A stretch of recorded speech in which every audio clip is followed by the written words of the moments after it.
Hi, I'm a hypnotherapist, I'm Ursula Knecht, and I've seen just another client about anxiety and depression, and it seems to be a common problem nowadays. And this client was even in clinics and had all kind of treatments before but were not successful.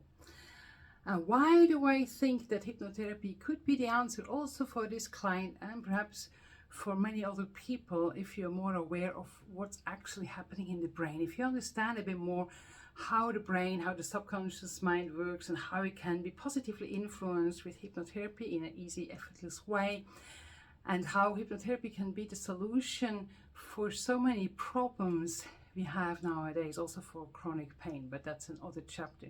So if you subscribe to my channel, I'm going to give you my opinion, my personal opinion, on what I, as a hypnotherapist, and by the way, I'm a physiotherapist as well, I'm a chronic pain specialist, what I understand how the brain works, and how hypnotherapy can change that and help you to live a better life with less pain, with less, obviously, more calmness instead of being anxious.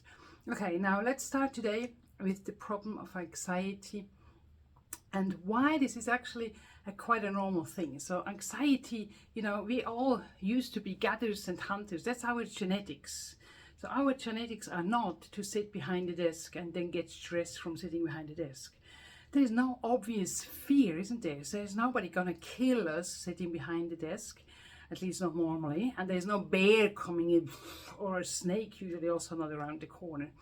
So our genetics, our old wiring is still trained that if there's something wrong, we have this high alertness, this adrenaline goes up, all the blood comes out of the inner organs into the muscles, so we are ready to react.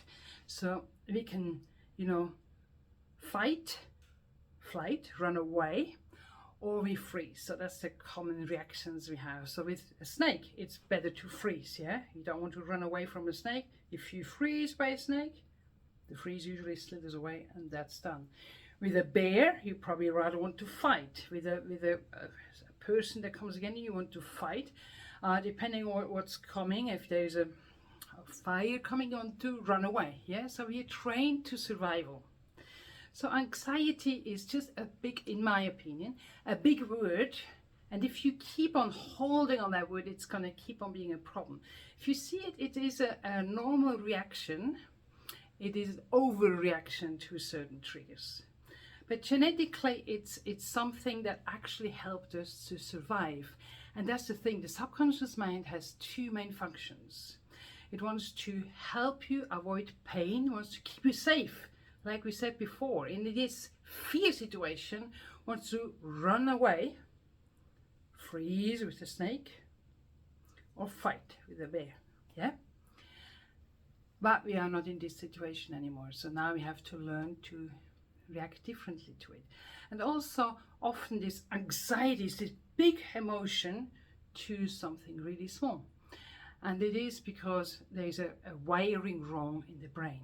But let's first understand on how the brain actually works. And if you follow me, you're going to learn more and more about it and understand deeper and deeper what's happening in your life that may be running the wrong track and how you can change it. And how hypnotherapy is very powerful and a very fast tool in a comfortable space that you can change this wiring to be happier, to live a better life, to have better relationship, be more successful in your business. But anyway, let's just start on learning how actually the brain is programmed in a normal way. So if you think that's the brain, yeah? So when you learn something, most of us learned to walk, yeah? So then there's obviously an action coming, yeah? You can make it more complicated, but let me explain it the easy way. So there's an action and the brain finds, okay, we fall, yeah? The toddler falls many times until they finally walk, yeah? And then the brain sends down another, says, okay, that wasn't successful, sends the information down and says, let's do it differently, yeah? Okay, we're going to do it differently. Oh, fall again. Yep, no, do it differently. Let's do it again. Until finally,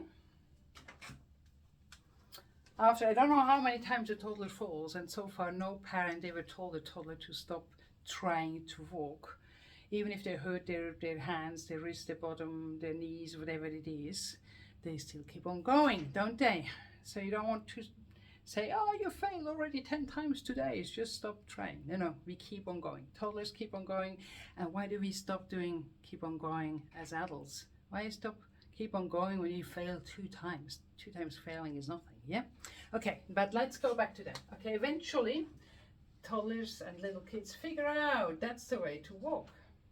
And then they repeat it, okay? So we see it's happening.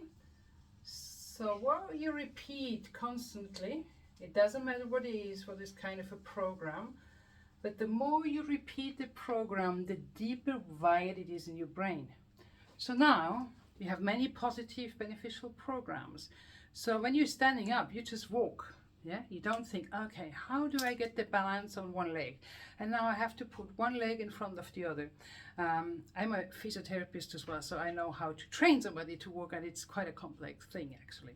So you don't think about walking because all the things work together. So all the muscles are doing the right thing at the right time, all the balancing system working well together, and you just walk. Yeah. So that's a normal programming. That's the same thing you learned when you read and write and all these kind of other things. And they're all beneficial programs, but now we also have programs that are not beneficial. Yeah.